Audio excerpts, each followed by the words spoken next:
तो अभी हमारे साथ हैं जो रामस्नेह संप्रदाय की रैन पीठ है। वैसे सर महाराज जी रामस्नेह संप्रदाय की रैन पीठ भी बड़ी पीठ मानी जाती है। बिल्कुल बड़ी बड़ी पीठ मानी जाती है। और यहाँ के जो आचार्य श्री हैं श्री सज्जन राम जी महाराज, इनसे हम आज जानते हैं।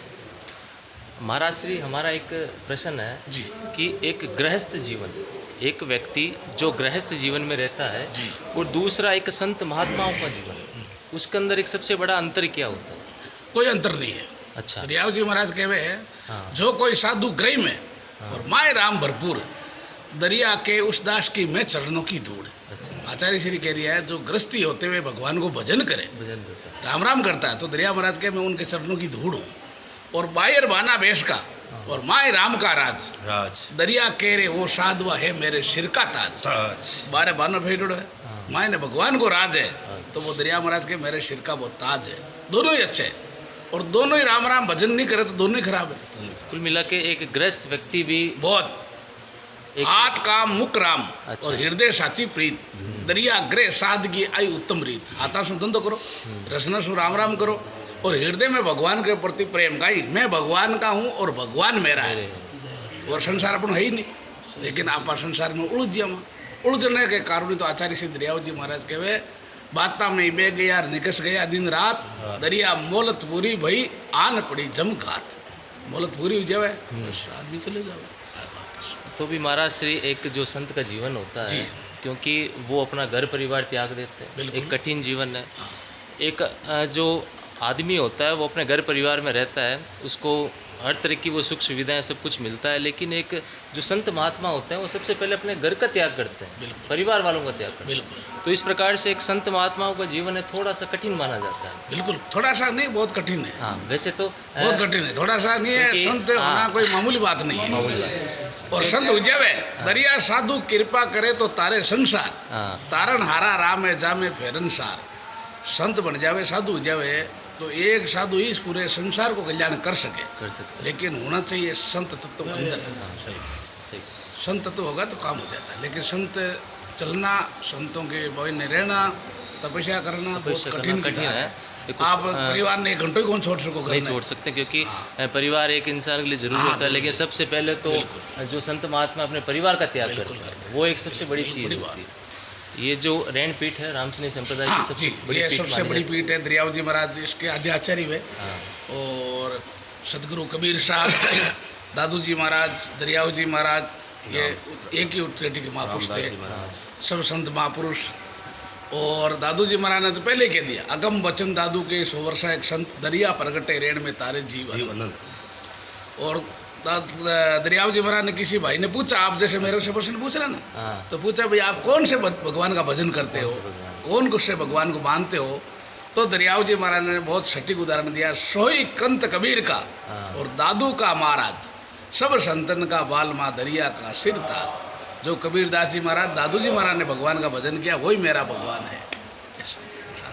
वैसे एक इंसान, एक व्यक्ति के जीवन में धर्म का होना आवश्यक है, बहुत जरूरी है। धर्म और धर्म के साथ संस्कार भी बहुत जरूरी है। वैसे अपने भारतीय जो सनातन संस्कृति है, वहाँ पर धर्म से ही संस्कार उत्पन्न होता है। संस्कार से धर्म होता है। अच्छा, संस्कार से धर्म। हाँ, जब आदमी में संस्कार, बैठने का संस्कार नहीं है, उठने का संस्कार नहीं है, संस्कार के बिना धर्म कैसे होगा? पहले संस्कार जरूरी है। पहले संस्कार जरूरी है। विद्या के पहले भी संस्कार जरूरी है।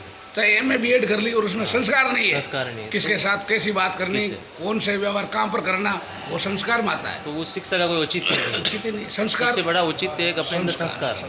ये कागजी डिग्री होना वो एक औचित्य नहीं, उसका कोई सबसे बड़ा औचित्य अपने अंदर संस्कार। संस्कार के साथ धर्म, संस्कार होगा तो धर्म अपना आप होगा। वर्तमान में थोड़ा सा अपने जो युवा वर्ग है उनमें थोड़ा वो भटक रहा है। युवा नशे की प्रवृत्ति है, बहुत ज़्यादा हो रही है। धर्म के प्रति भी झुकाव कम हो रहा है। झुकाव तो है, लेकिन कमती है, इतना नहीं है जितना होना चाहिए। और नशे की प्रवृत्ति ज़्यादा बढ़ रही है। सबसे बड़ी नशे की संस्कार के कम हो रहे हैं। माता पिता की सेवा कम हो रही है, माता पिता का कहना नहीं मान रहे हैं, तो उसमें संस्कार कम होना ही है। जब अपने बड़ों की बात नहीं मानेंगे तो संस्कार तो हीन होना ही आदमी, और संस्कार हीन हुआ पशु समान है। युवाओं को भी जहाँ कहीं भी संतों के प्रवचन होते हैं तो युवाओं को वहाँ पर आना चाहिए, क्योंकि वहीं पर हम लोग अपने संस्कार सीखेंगे, धर्म के बारे में जानेंगे। जहाँ वो धर्म और संस्कार जब तक नहीं होगा तो मनुष्य पशु समान है। और अपने भारत का तो वैसे इतिहास बहुत गौरवशाली है। इतिहास के भारत में संत मुनि ऋषि तपस्या बहुत ज़्यादा रहे। देवता लोग भी तरसे के भारत खंड में जन्म देव माने। तो हमने केड़ी देश अपन आज मिलोड़ा चटे मीराबाई मीराबाई का जन्म हुआ। बहुत आज विश्व प्रसिद्ध मीरा विश्व प्रसिद्ध जो कृष्ण भगवान में लीन होगी एक भक्ति के भरम में, देखो ना ऐसा। तो हमने जो रामस्नेह संप्रदाय की रैन पीठ है वहाँ के आचार्य श्री से जाना कि धर्म का तो व्यक्ति के जीवन में होना आवश्यक ही है, साथ में एक संत का जीवन कैसा होता है, बड़ा ही मुश्किल कठिनाइयों से भरा होता है और उसे एक सद्मार्ग पर चलना। संत महात्माओं का सबसे बड़ा काम है कि आप संतों की श्रेणी में आ गए तो उस सद्मार्ग पर चलना भी एक बड़ा कठिन काम है। मार्ग सद्मार्ग मार्ग चलना और दूसरों को चलाना चलाना भी जरूरी है। क्योंकि संत महात्माओं को समाज के अंदर भाई एक लो आदमी तो कटे बैठ भजन कर ले, भगवान को भजन करे, अपनी तपस्या करे, अपने वो अपनो भलो कर सके, लेकिन साथे साथे समाज देश राज्य उसको भी भलो चाहे, वो महान संत। समाज के जो लोग हैं वो संतों से ही तो सीखते हैं। कहाँ जाएंगे? भगवान आगे थोड़ी कहते ये गलत रास्ता ये अच्छा रास्ता नहीं कहते, कभी नहीं कहते। राम मिलन के कारण जेतु खरा उदास साधु संग शोध ले राम उन्हीं के पास। भगवान कभी नहीं कहते तुम नशा पता मत कर, तू ये गलत रास्ता है ये अच्छा रास्ता, कभी नहीं कहते। लेकिन संत महापुरुष कैसा भी है लेकिन अपने को रास्ता सही दाव सही संत महात्मा ही हमें रास्ता बताते हैं जीवन की उन्मुक्ति का, मुक्ति का।